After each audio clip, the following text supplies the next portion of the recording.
I'm Nima Rajan. Canadians with family in the United States may be among those most excited about the U.S. reopening its land border soon to fully vaccinated Canadian travelers. It means they'll be able to drive across the border with proof they've been given a double dose of COVID-19 vaccine, and then they can reunite with their loved ones. A firm start date hasn't been announced. So far, only an early November timeframe has been released. It's also unclear whether Canadians who received mixed doses of vaccines will be deemed eligible. Prime Minister Justin Trudeau has appointed a special envoy for preserving Holocaust remembrance and fighting anti-Semitism. He says the post will be permanent and will have more resources devoted to it to combat hate. The PM made a virtual appearance at the Malmo International Forum on Holocaust remembrance and combating anti-Semitism, where he said he is deeply concerned about a surge of anti-Semitism in the world. Another top Canadian military commander is facing allegations of sexual misconduct. Incoming Canadian Army Commander Lieutenant General Trevor Cadu is denying any wrongdoing. This comes after the Canadian Forces National Investigation Service revealed the senior officer is under investigation for historical allegations. A ceremony to install him as head of the Army was slated for September 7th, but was cancelled upon the decision of the acting defense chief. The mayors of Canada's largest cities say they need federal aid to cover tens of millions of dollars in revenue shortfalls. Halifax Mayor Mike Savage, chair of the Federation of Canadian Municipalities, says without the help, cities may have to cut back on needed capital upgrades and updates or cut services. Mr. Savage also says it may take 3 years for transit ridership and revenues to return to pre-pandemic levels. The BC Civil Liberties Association has filed a lawsuit against the federal government. It comes 2 years after a ruling that said solitary confinement is a violation of prisoners' constitutional rights. Grace Pastine, the association's litigation director, says thousands of inmates are still being isolated in their cells for 22 hours a day or more with little access to human contact. This is despite promised reforms, ultimately infringing on their charter rights. Conservative leader Aaron O'Toole must soon decide whether his MPs should be fully vaccinated to sit in the House of Commons. Mandatory immunization has been called for by the Liberals and the Bloc Québécois and supported by the NDP. This as parties prepare for Parliament to resume following last month's federal election. Alberta MP and Conservative Whip Blake Richards says negotiations around returning to the House of Commons haven't started yet and that they will continue to follow all public health guidelines. He says Conservatives encourage every Canadian who is able to get vaccinated. Canada is nearly doubling its target to cut methane emissions from the oil and gas sector. The United States and Europe are pushing a global methane pledge. It is asking other governments to commit to cutting total methane emissions by 30% by 2030. The International Energy Agency said last month that hitting global climate targets means methane from the oil and gas industry alone must be cut 75% from 2012 levels by the end of this decade. Canada is the only country in the world to commit to both targets. The Canadian Association of Energy Contractors says some companies are struggling to fill customer demand for oil rigs due to a shortage of workers. The association says oil and gas companies are ramping up production to meet global energy demand. It says there were 175 active drilling rigs in Canada last week. This compared to 75 in the same period last year. While wages have increased about 10% due to market demand, companies are finding it difficult to attract workers back to the oil and gas sector after a 6-year economic downturn. The December gold contract jumped $35 yesterday to nearly $1,795 US an ounce. Shares of Canadian companies, Eldorado Gold and B2 Gold Corporation, rose 9.3% and 6.8% respectively.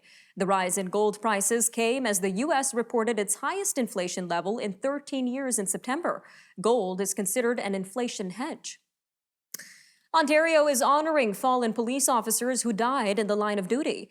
Ontario Provincial Police say they will name bridges in Trenton in honor of 3 officers who served in the area. They say they will honor Constable Blair Campbell Brown, Constable Mark L. Holden, and Constable James Lynn Begbie. A group of volunteers who helped Syrian refugees resettle in Canada in 2015 are joining forces to support Afghan newcomers.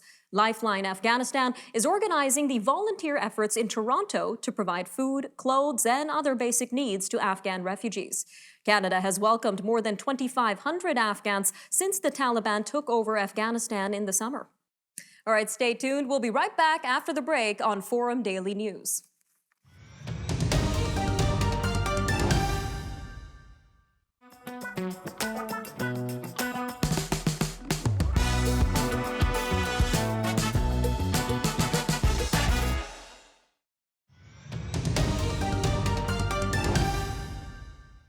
Employment is back to pre-pandemic levels for the first time. Statistics Canada says there was a job gain of 157,000 last month. The gains were widespread and concentrated in full-time work, with notable increases in industries where many workers continue to work remotely. The increase pushed the national unemployment rate down to 6.9%. Now, while the COVID-19 pandemic has caused employment disruptions and layoffs across Canada, government workers were largely immune. SecondStreet.org looked into the last time governments at all levels cut employee pay. And with us now to tell us more about this research is President of SecondStreet.org, Colin Craig. Sir, welcome back to Forum Daily. Thanks for having me. So let's start with a brief explanation of this last government pay cut report for 2021. Yeah, so it's pretty straightforward. As the pandemic arose in Canada, we saw lots of stories of private businesses having no choice but to cut employee pay. Saw a lot of businesses where CEOs, presidents, vice presidents would take a big pay cut, and then the people under them would take a smaller pay cut. But there were unfortunate decisions that they had to make. And as we saw these headlines emerging, we noticed that I haven't seen any about the government doing the same thing. So we started to research, just asking governments across the country, when was the last time that you actually had to reduce pay for government employees? And what would you say are some of the key findings from the study, sir? Really, what we've noticed is that in the past 20 years or so, government employees have been immune from what's happened outside in the broader economy. So we've often seen examples in the past couple decades where the economy has struggled and government employees haven't had to feel the pinch like what we've often seen people working outside of government have felt. So if you look at the data overall, it shows that it's been decades since government employees have had to take a pay cut. They were more common in the 1990s, especially at the provincial level. But then at the other end of the data that we saw, there were some cases where government said they've never reduced employee pay. The federal government told us they don't have any records of ever imposing a pay cut on federal employees. And then at provinces like New Brunswick said the same thing. So there really is two totally different worlds when it comes to employment in this country. You have people working outside of government that often have to face difficult periods, and then in government where you just don't see that same type of the same types of challenges. All right, sir. Well, taking a deeper look at these two different worlds, what do we know so far about how pay cuts in the private sector during the pandemic compared to those in the public sector? Well, again, I don't want to leave your viewers with the wrong impression. It's not that every business cut employee pay, but we certainly saw many examples of that happening across a wide array of different industries. The Canadian Football League, Cineplex, the movie chain. Naturally, people weren't going to the movies very often during the pandemic, so there were pay cuts with that company. Media, a number of different media outlets, energy companies in Alberta, manufacturers like Chrysler. So there were a lot of examples in the private sector. And again, we just didn't see that happen in the public sector. And I don't think anyone would cheer for that to happen, for anyone to get a pay cut. But there is certainly a question of fairness if you have people working outside of government, taking pay cuts, while still having to pay a lot of money in taxes to protect people in government to not ever have to take a pay cut. There's certainly a question about whether or not that's fair or not. All right, sir, just about a minute and 15 seconds left here. But as you mentioned, both in the private and public sector, talk about wage cuts can be stressful for both employees and their families. So how does your report consider cutting government employee pay to be a positive development? Yeah, again, I don't think anyone ever wants a pay cut, but I think if you're in government, you almost to be thinking for a while, because you have to think about the alternatives. When governments struggle financially and their finances right now are unsustainable. So usually you end up seeing governments looking at a couple options, raising taxes or cutting services. And right now governments absolutely cannot be raising taxes. That will hurt the economy. So that means they're going to eventually have to look at cutting services, and that often means layoffs. So if you're a government employee, I think you have to be thinking, is it better to, maybe take a bit of a small pay cut, 4 or 5% or so, whatever it works out to be, or potentially outright lose your job. And I don't think too many people want to lose their jobs. So I think pay cuts are one way that governments can be a little bit more fair and at the same time continue to provide services to Canadians without having to look at layoffs. All right, Mr. Craig, always great having you on Forum Daily. Thank you again for joining us today. Well, thanks for having me. All right, stay with us. When we come back from the break, we will take a look at Facebook and public perception. We'll have an interview with social media expert Dr. Christopher Schneider up next, so stay tuned. You don't want to miss this. We'll be right back.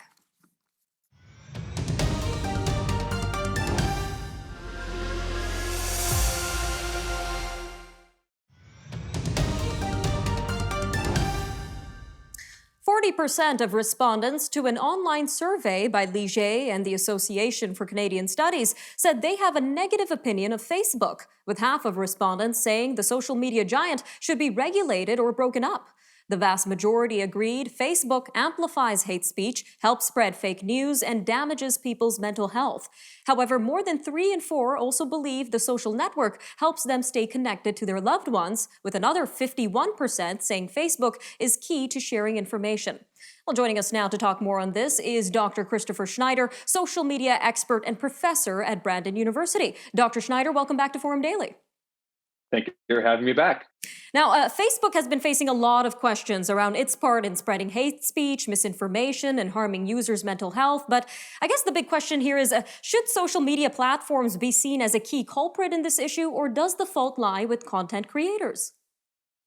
Well, absolutely, fault does lie with the content creators.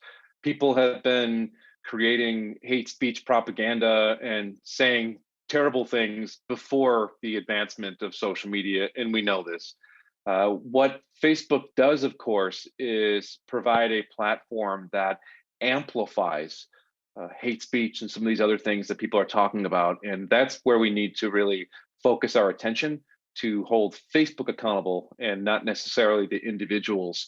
One way of doing that would be to have a better sense of the algorithms that Facebook uses. So these are largely trade secrets. They're guarded by sort of an army of lawyers.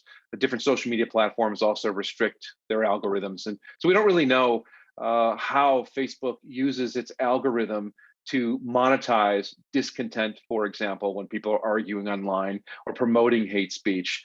We do know, and we've heard this from the whistleblower, that this is the case, but we don't have all of the details. There's a really great book called The Black Box Society, written by Frank Pasquale, who talks about how algorithms are used to leverage information to get money, essentially. So if the public was more aware of the algorithms, how they were created, how they're being used, and had some insight and say into the algorithms, I think that would, in large part, help address much of these problems. Some interesting points there, Doctor. Well, Facebook most recently announced that it's expanding its policies on harassment to protect public figures. We know that was an ongoing issue. So tell us a little bit about these changes and how they would impact people moving forward. So there are a couple of changes. One, Facebook has said that they are going to start monitoring and eliminating what they call severe sexualizing content. That's what they've said. And we don't really have a full sense of how they're going to do this. Presumably, they're going to train AI to find these materials online. And it's in an effort to reduce harassment in relation to sexual harassment and sexualizing public figures. So another thing they've said they're going to do is remove profiles, group pages that sexualize public figures. And on its face, of course, it's good. And in many circumstances, it is. However, what about those public figures who want to be sexualized? So for example, somebody like Stormy Daniels, who many viewers will remember as the adult entertainer, porn star that was tied in with Donald Trump. I mean, that's her persona. She's a sexualized public figure who embraces that, and other adult entertainers as well. Will these new announcements equally or adversely affect those individuals who are promoting themselves as sexual figures? We don't know. So is the AI going to remove these pages as well? Or will there be human moderators who will not remove those pages? Again, having some insight into how the algorithms and the programming of the AI is going to work here would be really important. And another thing that Facebook announced they're going to do is to remove what they're calling coordinated harassment. So multiple users, for example, who are harassing political figures or other people, including through messaging apps, not just on the public side of Facebook, but private messaging as well. All right, sir. Well, just about a minute left here, but Facebook says it's also targeting misinformation and hate speech, and it will add new safety features for teens on Instagram. So I guess another question here would be, are these efforts enough? I think the short answer is no, and especially not without any sort of third party, accountability feature that's going to hold. Facebook right now is making its own rules and holding themselves accountable, which was kind of unusual. And also, even if we were to eliminate all of that off of Facebook and even other social media platforms, it's still pervasive throughout pop culture. Right, the images that we see on television and in movies, magazines, fashion that heavily emphasizes women's bodies and sexualizes women and young girls is still going to be all around us. So it's not going to necessarily end the problem. Some interesting points there, Doctor. Thank you again for joining us. Thank you for having me. We'll be right back.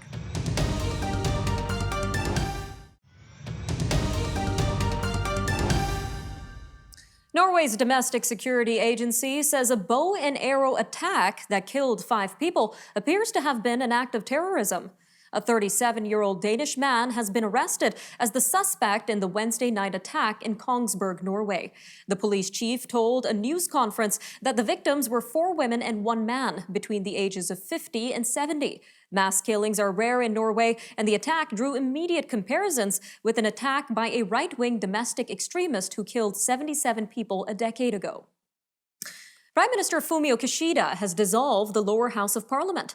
Japan's first pandemic election will be held on October 31st. It will revolve around how to face a potential COVID-19 resurgence and economic revival. Also at stake is if and how Mr. Kishida's government can leave the shadow of a nearly 9-year rule of Abe Suga. Campaigning begins Tuesday. Mr. Kishida said he is seeking a mandate after being elected by Parliament only 10 days ago. The ruling coalition won about 2/3 of the chamber in the last election, but support has dropped over the pandemic response. The Turkish Foreign Ministry says a high-level delegation from Afghanistan's Taliban rulers has arrived in the country for opening talks. The meetings Thursday in Ankara were the first between the Taliban and senior Turkish government officials after the group seized control of Afghanistan. Turkey's president has advocated keeping the channels of dialogue with the Taliban open to patiently and gradually steer them toward establishing a more inclusive government. China and Russia are holding joint naval drills off the Russian Far East. The exercises, Joint Sea 2021, kicked off with a ceremony on Thursday in Russia's Peter the Great Gulf and will run through Sunday. While such exercises have been held before, Chinese state media reports say this is the first time China has sent anti-submarine warfare planes and destroyers for exercises abroad.